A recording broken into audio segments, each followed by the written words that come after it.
Vice President and Second Lady of the United States, Senator J.D. Vance and Vance.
I'm thrilled to be joined here by my lovely wife, Usha. Usha, thanks for coming around with us today. So we're just a little embarrassed, but why not embarrass your wife? Right, take the opportunity. I'll deal with the consequences later. We've got the great, and I really mean one of the great United States senators in the entire country from the state of Wyoming, John Barrasso. John, thank you for being here.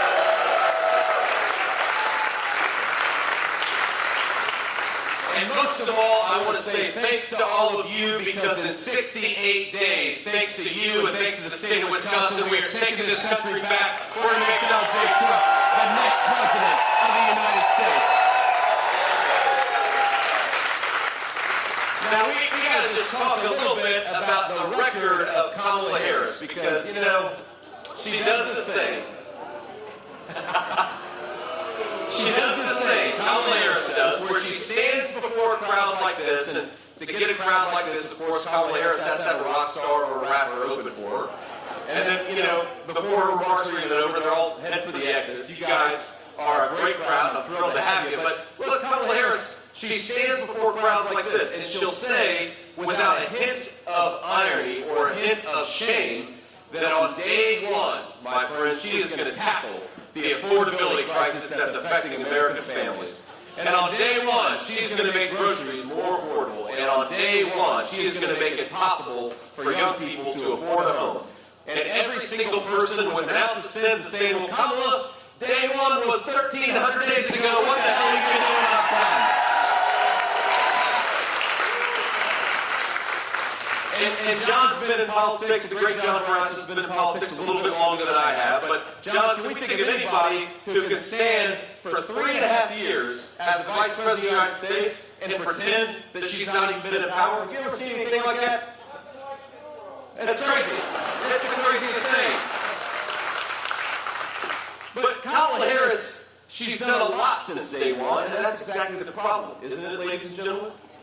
She's been doing way too much since day one, and let's run through all of the broken promises and the broken dreams because of Kamala Harris's leadership. Well, number one, earlier today we were in Pennsylvania talking to some great truckers in Erie, Pennsylvania, and you know what the truckers say is their number one problem?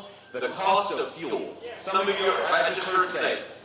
And why is fuel so expensive? Because Kamala Harris made a promise that she wanted to ban fracking, she wanted to ban offshore drilling, she wanted to destroy the American energy industry. That's what Kamala Harris said she was going to do, and then she went about for 3.5 years and did it.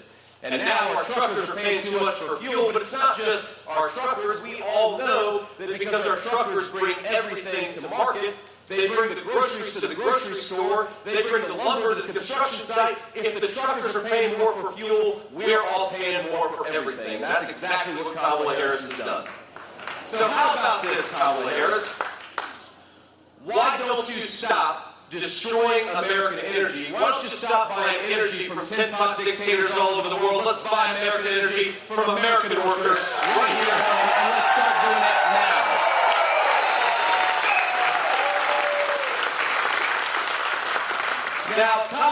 also says that she is going to be a great friend of American manufacturers. She's going to be, but for 3.5 years she hasn't done anything. Kurt, has she been a good fan of and a good friend of American manufacturers? Negative, exactly. To the workers out here, has she been a good friend of the American working man and woman? Absolutely not. Because look, Kamala Harris made a very dumb decision to try to ship all of our jobs overseas and to use your tax dollars to subsidize products not made by Americans, but made by the communist Chinese. It was Kamala Harris that implemented the EV mandate. It was Kamala Harris that implemented the policies that shut down American energy and instead wants us to buy energy from random people all over the globe. And it's Kamala Harris who, in the name of the Green New scam, wants to take your tax dollars and buy cars that are made in China. I think you ought to drive whatever the hell you want, because this is America, and that's what we believe.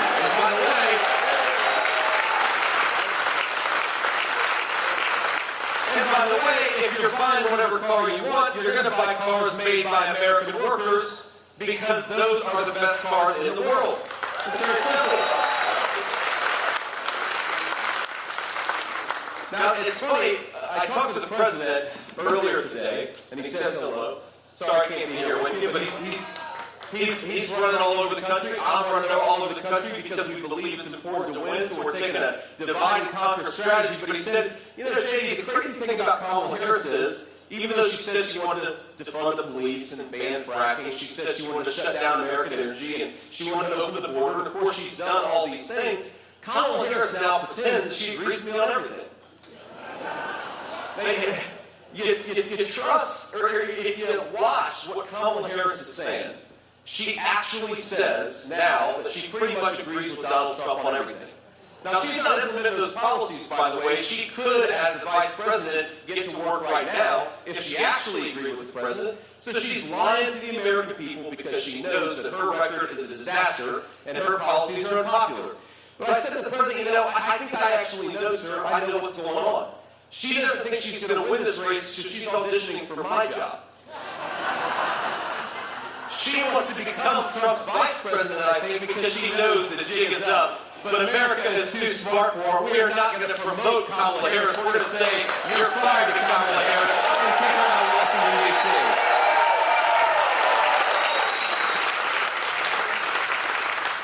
So I want to just tick through what her policies have done to the American people, and I want to tick through what Donald Trump's policies have done and will do again for the American people. You know, 60% of Wisconsin businesses aren't hiring right now. That's because of Kamala Harris's policies. Is that a good idea? No.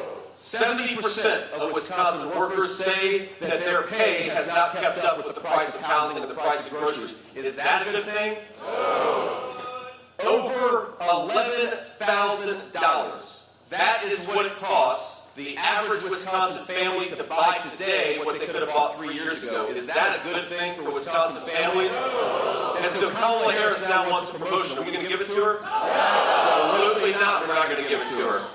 Now, Kamala loves to talk about her tough-on-crime experience. She says that she was a tough-on-crime prosecutor. When you look at the record of Kamala Harris is that she has been the best friend to the Mexican drug cartels that they have ever asked for. And he asked, why are our communities flooded with fentanyl? It's because of Kamala Harris. And why is it that hospital wait times have gone up? It's because Kamala Harris let in 25 million illegal aliens. And why can our municipal governments not afford to pay their police officers? Because Kamala Harris has got to pay them for the health care of illegal aliens. This is not a program, ladies and gentlemen, that works for American workers. This is a program that works for people who shouldn't even be in this country in the first place. And Donald Trump, by the way, Donald Trump has got a different message to the 25 million people who are here in this country illegally. Pack your bags, you're going home in 6 months.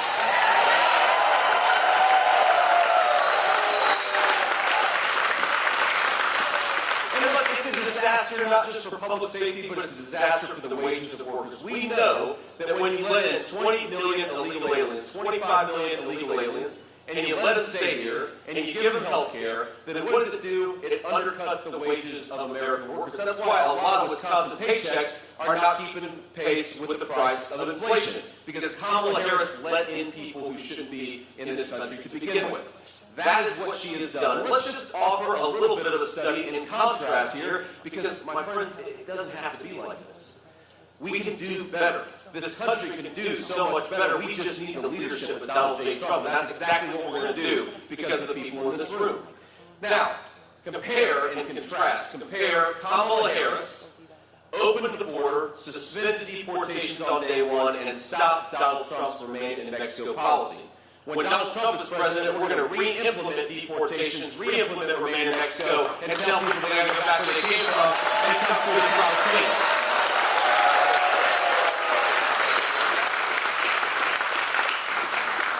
Kamala Harris shut down American energy, raised the price of gas and utilities on American families and American manufacturers. Donald Trump's message and solution is simple. Drill, baby, drill. Open up America's energy markets and get it for our own workers.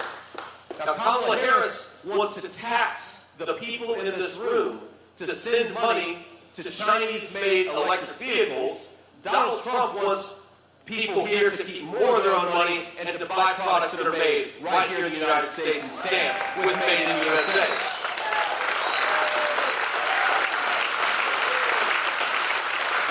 And finally, Kamala Harris would like to reward the companies that ship jobs overseas and raise your taxes. Donald Trump wants to cut your taxes and punish the companies that are doing business with the communist Chinese. Let's reward American manufacturers, not the corrupt businesses that are getting rich from Chinese slave labor. It's simple. Common sense stuff. So I want to take some questions from the media here, and in just a second. But I want to leave you with one final thought here, because, you know, getting to run for the Vice President of the United States is the greatest honor of my life. It's the coolest thing. I get to fly around and drive around and see this country from a totally different perspective. And let me tell you the good news. My friends, the good news is we have the most beautiful country in the entire world. The good news is we have got natural resources that are the envy of the entire world. It's amazing. The Chinese and the Russians would kill for the stuff that we have right here in Wisconsin and all across our great country. We have the best workers and the best families anywhere in the world. And by the way, we've got the proudest cultural and historical traditions, I believe, that exist anywhere on the face of the earth. That is what we have going for us. The only thing that is broken about this country is our failed leadership. And that's why we've got to fire Kamala Harris, replace her with Donald J. Trump, and get some leadership in this country that is equal to the job of leading the American people.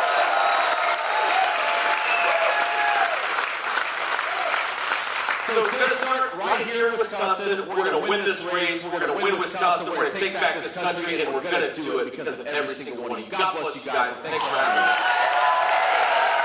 You know what?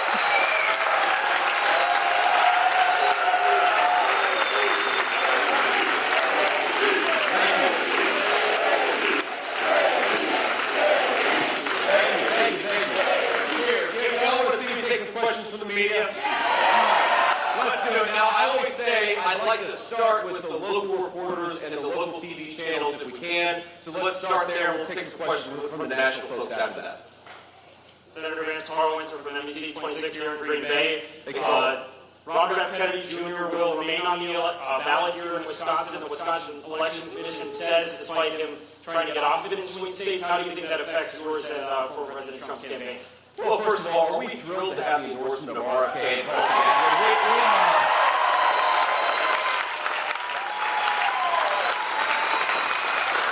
It's funny, as much as the media says that Trump is the candidate of division, the reality is that we, from Nikki Haley and Brian Kemp to RFK and Tulsi Gabbard, Donald Trump is the candidate of common sense and cutting out the craziness, and we're thrilled to have support from across the political spectrum. I mean, look, I think it's ridiculous that RFK has endorsed Donald Trump. He has petitioned to be taken off the Wisconsin ballot, but a bunch of bureaucrats are going to keep his name on the ballot because they think it'll hurt Donald Trump. I think we're going to win Wisconsin anyway, and we're going to fight for every single vote. That's our goal.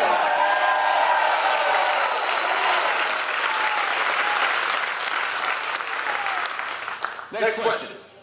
Hi, Senator Vance. Paul Zeno from CBS here in Green Bay. The Harris campaign, in their campaign commercials, when they have campaigns, they accuse you guys of kind of catering towards rich people more so than middle class when it comes to your economic policies. When you hear that argument, what's kind of your rebuttal to that, or what would be your counter argument to their claim right there? Thank you. Well, look, my counter-argument is that Donald Trump is a president for every American citizen, rich or poor. We just want people to have a good life in this country that all of us love. It's that simple. Now, what she says, look, she says that Donald Trump and me are the candidates of rich people. Here's my response to that. First of all, I grew up in a poor family. And I grew up in the kind of family that suffers when Kamala Harris and people like her don't do their jobs. And let me just give you one example. We know it gets cold in Wisconsin, right? A lot colder than it does in Ohio. You guys are tougher up here than we are down a little further south. And look, during a cold winter, I have been on the receiving end of not having enough money, and where my grandmother would say, well, honey, we just can't turn on the heater tonight. We can't afford it. And so maybe you sit in front of a space heater, or maybe you just throw in a few extra blankets. And that's what a lot of American poor families deal with during the depths of a cold winter. I believe that if you work hard and play by the rules, we are the richest and most prosperous country. Rich or poor, you ought to be able to turn your heater on and heat your homes in the winter. Is that a simple thing that all of us believe in? Now, apparently Kamala Harris doesn't believe in that because she has pursued policies that are making electricity and utilities go up by 30, 40, and 50%. So when she says that she's the candidate of the little guy can't afford to heat their homes because of Kamala Harris' policies. The little guy can't afford to put groceries on the table because of Kamala Harris' policies, and the little guy can't afford to buy a home because of Kamala Harris' policies. She is the president of a corrupt leadership in this country. Donald Trump is the president of the people, and that's why we're going to win.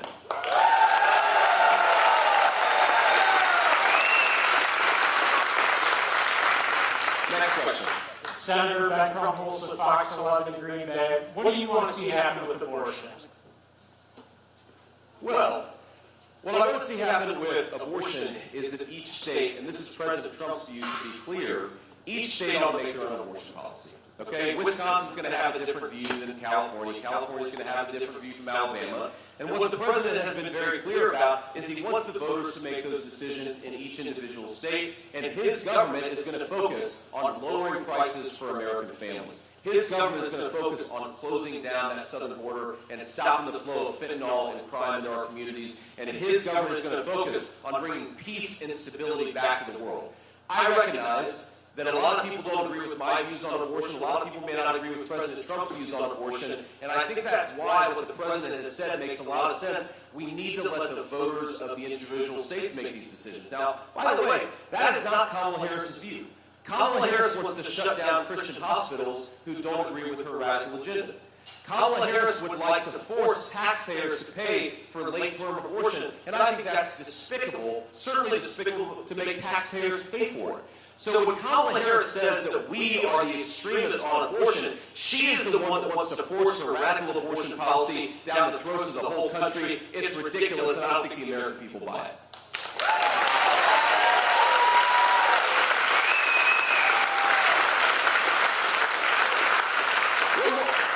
One more point on this, because it's so important. Look.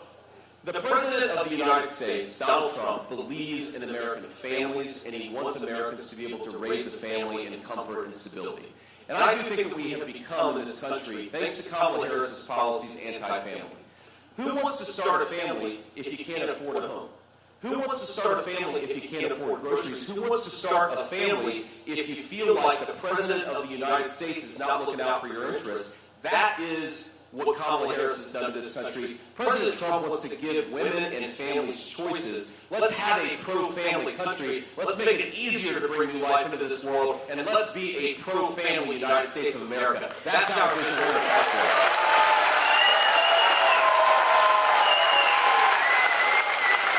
Thank you. Next question. All right, Senator Jason Zimmerman from Washington News. First of all, how do you solve the crisis between Israel and Hamas and put an end to that conflict? And how concerned are you about the tension building between Israel and Iran right now? Well, look, I worry about the tension a lot because Kamala Harris is giving the Iranians billions of dollars, and they keep on buying weapons and attacking not just Israelis, but they keep on attacking Americans. It's crazy. Stop giving bad guys money. It's not that complicated. It's a very simple principle in American diplomacy. The second thing that I'll say is, look, it is not our business to micromanage Israel's war in the Middle East. Hamas is an evil organization. Thank you. Hamas is an evil organization. What we should be doing as an ally of Israel is empowering them to wipe Hamas off the face of the earth and get this war over. It's very simple.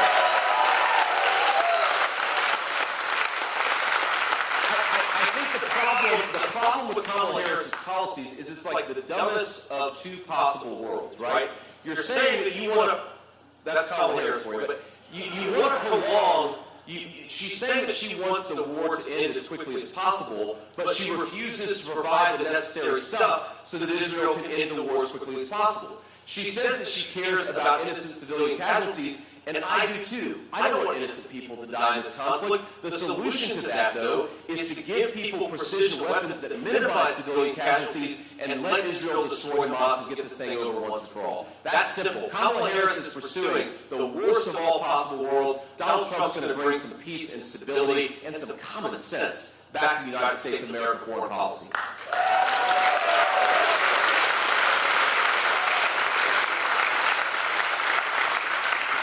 Next question. Hi, Senator Vance. Joe Schultz, Wisconsin Public Radio.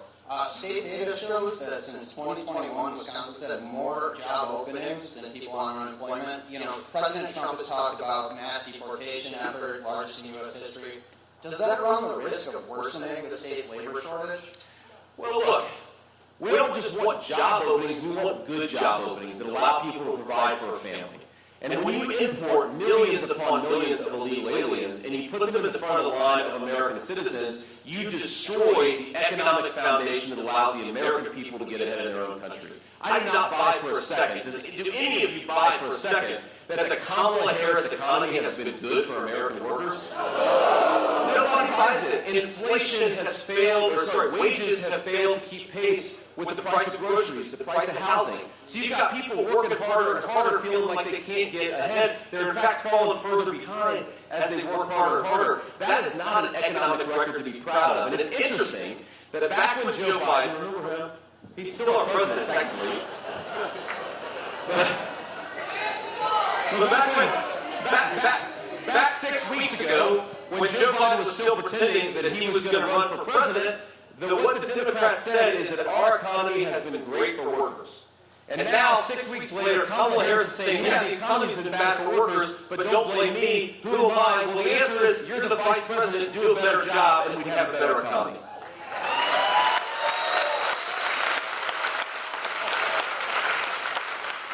Next. Aaron Powell with CNN. I think you're taking my question. You're speaking at the firefighters union.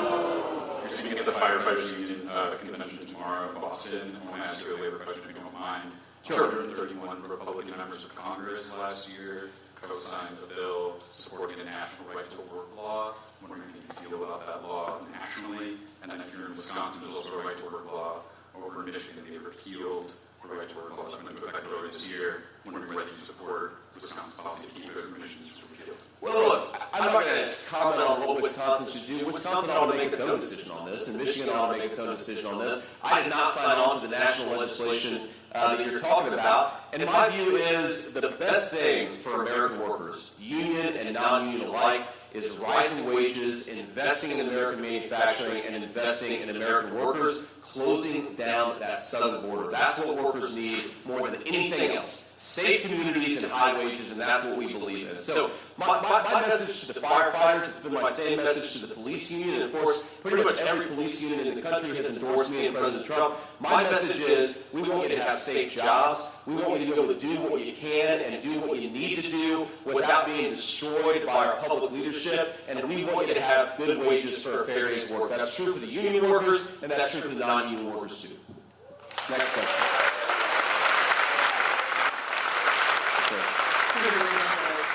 Fox News, opioid epidemic that's close to home for you. You know, we've seen over the last 4 years how every state has become a border state.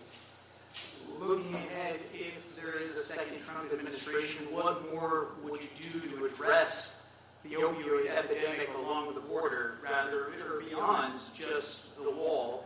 Would you be willing to go directly after the cartels in Mexico, in China, and how would you do that? Well, look, I adhere to President Trump's very simple principle.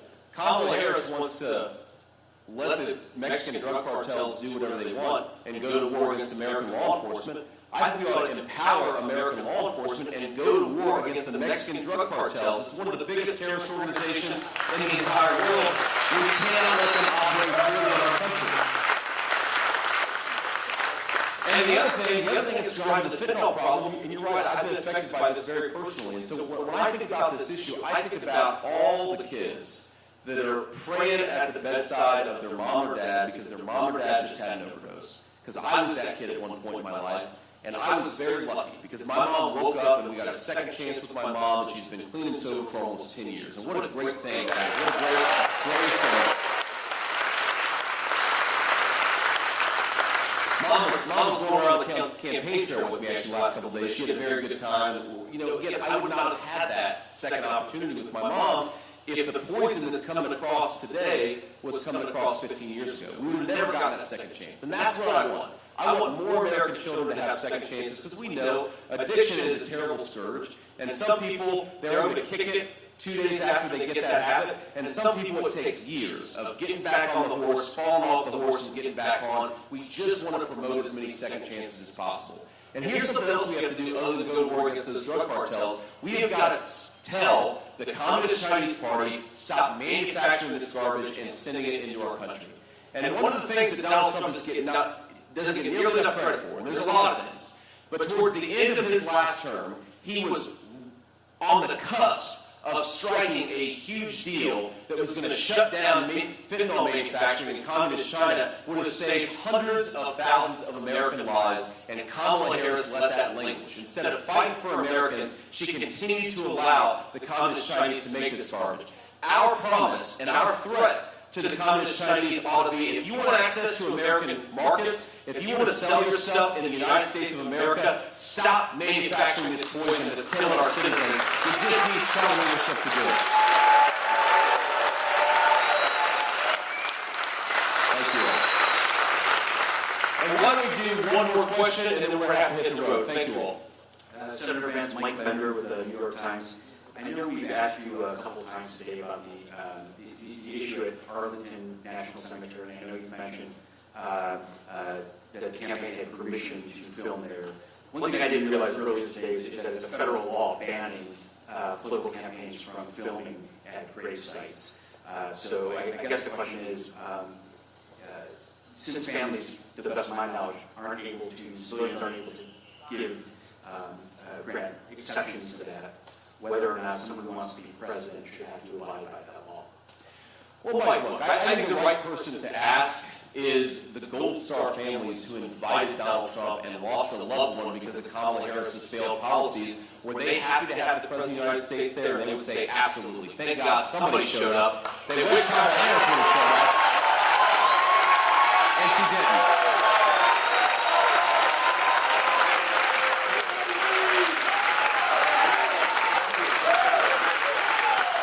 I mean, you guys in the media, you're acting like Donald Trump filmed a TV commercial at a gravesite.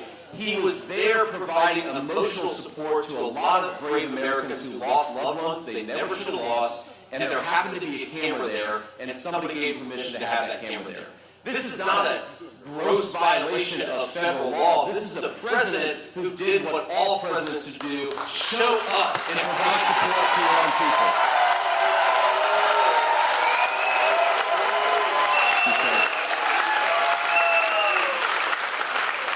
So again, I'm biased. I like Donald Trump. And I know you all do too. So let's ask the Gold Star families. And if there is a scandal here, I cannot get over the press's obsession with this. Because what is the bigger scandal? That Donald Trump was invited to stand by a graveside and actually accepted the invitation, or that Kamala Harris let 13 brave Americans die because she's a failure of a leader? And why hasn't Kamala Harris fired anybody who was implicated in getting those 13 Americans killed? And why hasn't there been a real investigation about why those 13 Americans got killed?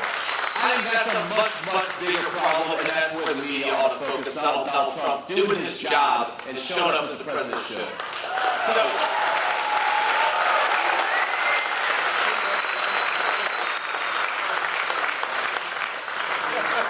So I want to leave you with just a thought, because the media focuses a lot on what Kamala Harris said at the DNC. Did you all watch Kamala Harris's DNC speech?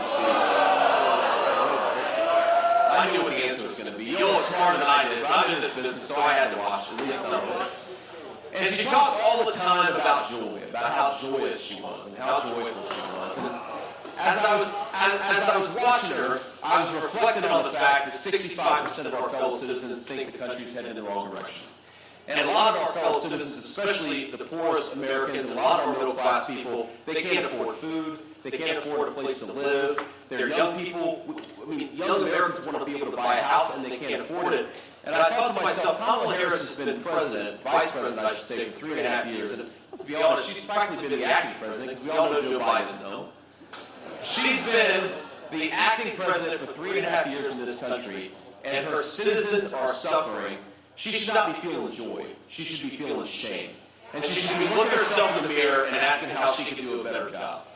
And what we have in our campaign, it's not this fake joy of Kamala Harris. It's the very real hope that the best days of this country are ahead of us. And you know why the best days of this country are ahead of us? Because of you. Because we have the best people, we have the best workers, and we have an American president, Donald J. Trump, that is going to run and fight for you, who's going to work for you every single day. But if we want an American president who is equal to the task, and if we want an American leader who deserves to be the leader of this great country, it's not going to happen if we sit on our rear ends. We're going to have to work for it. And so what I want you to do is get out there and tell every person you know why you're voting for Donald Trump. Get your friends and your family to the polls. Drive, your elderly folks, your mom, your dad, get them to the polls. Do everything that you can. Because while the corrupt media and the bureaucrats and the people who have gotten rich off of American decline, they have chosen their candidate, and it's Kamala Harris. We are the American people, and our candidate is Donald J. Trump. Let's get it across the finish line, and let's do it together. God bless you, and thank you for having me.